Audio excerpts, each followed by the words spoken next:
IPL 2025 season అనేది అర్ధాంతరంగా భద్రతా కారణాల దృష్ట్యా భారత్ పాకిస్తాన్ మధ్య యుద్ధం నడుస్తున్న వేళ సస్పెండ్ అయింది. కానీ అభిమానులకి ఇప్పుడు చాలా పెద్ద గుడ్ న్యూస్. ఐపీఎల్లో మిగిలిన 16 మ్యాచ్లను నిర్వహించేందుకు బీసీసీఐ కీలకమైన నిర్ణయం తీసుకున్నట్లు సమాచారం. భారత్ పాక్ ఉద్రిక్తతల మధ్య ఐపీఎల్ 2025 ఒక వారం వాయిదా పడింది.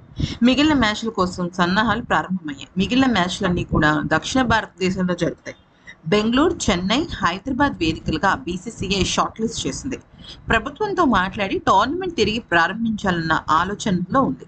అయితే ఇటీవల భారత్, పాకిస్తాన్ దేశాల మధ్య ఉద్రిక్త పరిస్థితులు ఏర్పడ్డప్పటికీ కూడా ఏప్రిల్ 10వ తేదీన సీజ్ ఫైర్ జరిగింది. అయితే ఇప్పుడు బీసీసీఐ ఒక కఠినమైన నిర్ణయం తీసుకోబోతోంది. ఏంటంటే సౌత్లో కానిస్తుందా ఆ 17, లేకపోతే ఇంగ్లాండ్కి వెళ్ళాలా అని. ఇక్కడ మ్యాటర్ ఏంటంటే చాలా మంది విదేశీ ఆటగాళ్ళు విదేశాలకు వెళ్ళిపోయారు. మళ్ళీ వారం రోజుల గడువులో మళ్ళీ తిరిగి ఈ ఐపీఎల్ కోసం ఇండియా రావాలి అంటే వాళ్ళకి కష్టం అన్న మాట వినిపిస్తుంది. కానీ యాక్చువల్లీ ఈ ప్రెసెంట్ వాతావరణంలో అయితే మిగిలిన 16 మ్యాచ్లు పూర్తి చేయడం చాలా ఈజీ. ఎందుకంటే మొత్తం సీజన్ అంతా కండక్ట్ చేయాలంటే వేరే విషయం, కానీ 17 మ్యాచ్లే కాబట్టి ఈ 17 మ్యాచ్ల కోసం ఇంగ్లాండ్ వెళ్ళే బదులు సౌత్లోనే చెన్నై, బెంగళూరు అలాగే హైదరాబాద్ వేదికలుగా కానిచ్చేస్తే సరిపోతుందని అనుకున్నారు.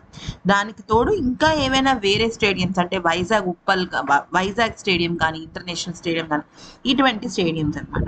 అయితే ఇక్కడ నెలలో ఐపీఎల్ తిరిగి ప్రారంభమైతే అంటే ఇంకొక వారం రోజుల్లో సుమారుగా మే 20 తారీఖు అలా స్టార్ట్ అయితే బాగానే ఉంటుంది. మే 25 తర్వాత అంటే మరి మిగతా ఆటగాళ్ళకి జాతీయ సంబంధించిన సిరీస్లు ఏమైనా ఉంటే అది కష్టం. మొత్తానికైతే మాత్రం ఈ మే లోపునే స్టార్ట్ చేసేసి జూన్ మొదటి వారం కల్లా పూర్తి చేయాలన్న ఆలోచనలో ఉన్నారు.